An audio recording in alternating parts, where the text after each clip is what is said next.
There is a specific silence that terrifies the modern mind. It's the silence of a room with no notifications, no voices, and no distractions.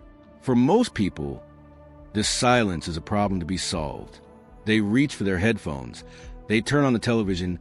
They scroll through their feeds. They do anything to avoid being left alone with themselves. But what if I told you that running from this silence is running from your potential? What if the very thing you fear, the quiet, the isolation, the lack of external input, is the exact environment required to build a life you're actually proud of? This is reinyMots, and today we are talking about the radical, life-altering power of solitude. We live in a world that confuses alone with lonely. They are not the same thing. Loneliness is a lack of connection. Being alone is a state of being. And when you master the state of being alone, you unlock a superpower. You stop looking for validation from the crowd and start finding it within yourself. Think about the last time you were truly by yourself. No phone, no music, no agenda, just you and your thoughts. How long did it last? 5 minutes? 10? Did you feel that itch? That urge to pick up your device and escape? That itch is the symptom of a society that has forgotten how to think. We are constantly fed information, opinions, and entertainment. We are consumers of everyone else's reality. And as a result, we have lost the ability to create our own.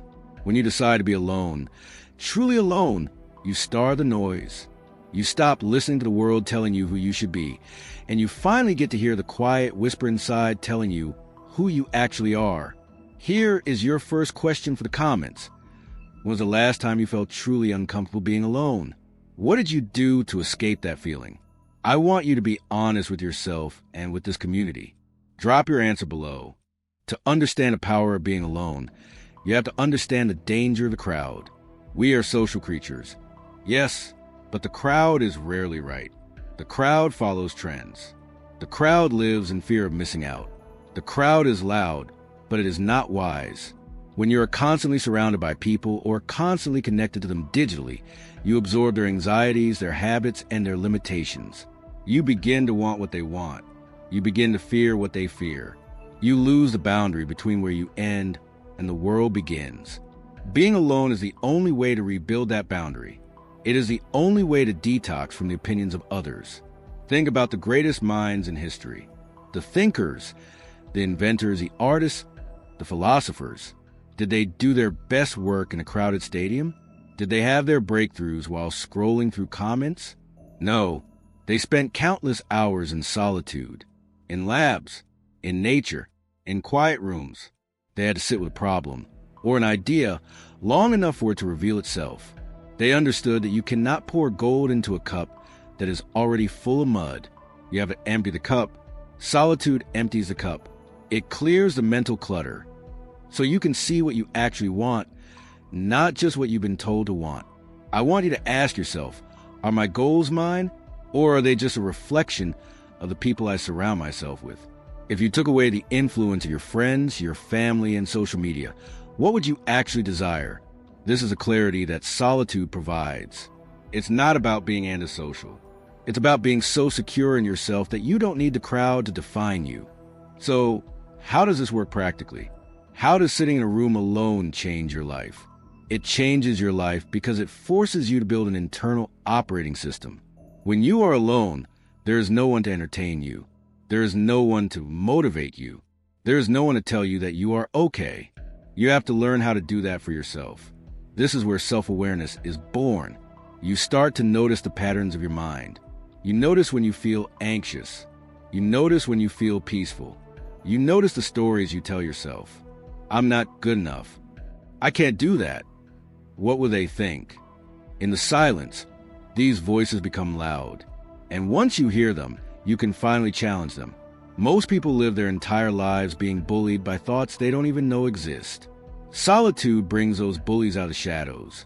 It puts them right in front of you and forces you to deal with them. Secondly, being alone builds self-reliance. When you are by yourself, you are the only one who can solve your problems. You can't call a friend to distract you. You can't go to a party to forget about it. You have to face the issue head on. This builds a muscle. It builds resilience that translates into every area of your life. You become the person who can handle things. You become the person who doesn't need rescuing. This channel, reinyMots, is about reclaiming your power. And you cannot reclaim your power if you're always handing it out to other people to hold on to. Solitude is you taking your power back. Think about this question. What is one thought or fear that only appears when you are quiet and alone? Put it in the comments. Identifying it is the first step to defeating it. Now, we have to draw a very important line. There is a difference between solitude and isolation. Isolation is running from the world because you are afraid of it. It is hiding. It is a prison built by fear. Solitude is a sanctuary built by choice. It is not about running from the world. It is about preparing for the world.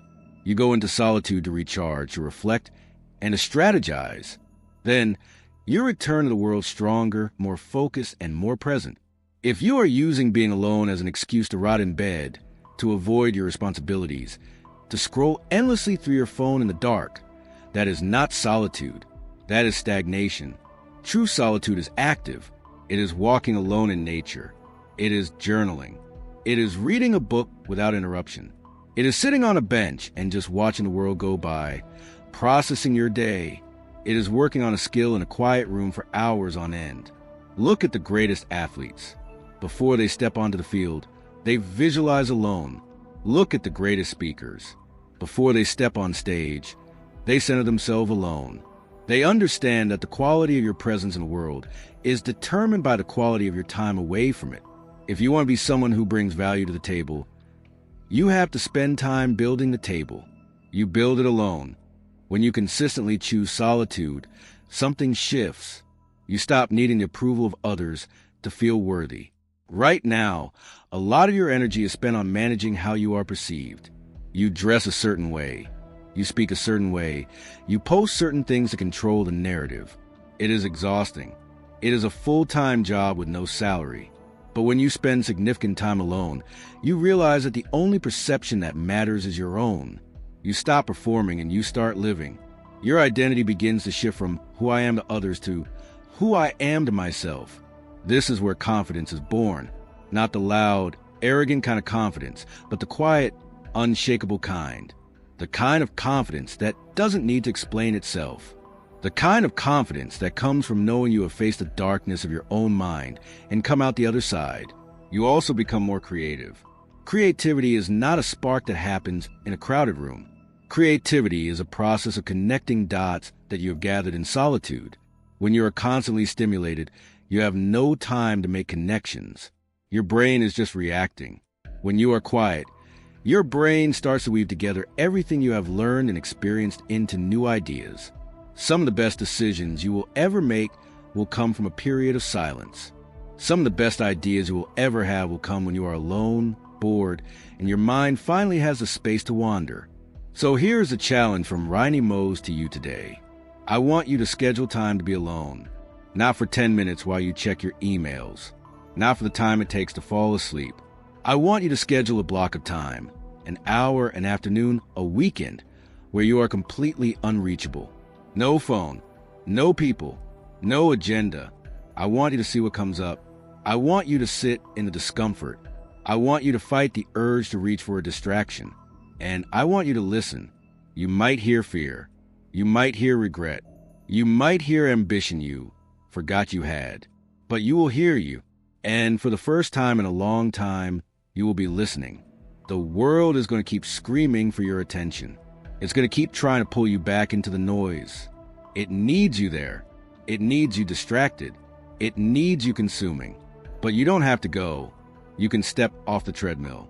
You can find your quiet place. And in that quiet place, you can build a life that the loud, distracted world can only dream of. Being alone can change your life, but only if you stop running from it. I want to leave you with one final question for the comments, and I really want to read your answers on this one. Starting today, what is one thing you're going to do to spend more time alone with yourself? Are you going to take a walk? Turn your phone off for an hour? Start a journal? Let this community know. Hold yourself accountable right here in the comments of this video. If this message resonated with you, if it hit a nerve, make sure you're subscribed to reinyMots. We are here to push you, to challenge you, and to walk with you on this journey to becoming the master of your own mind. Thank you for spending these minutes in solitude with me. Go out there, find your quiet, and build your empire. I'll see you in the comments.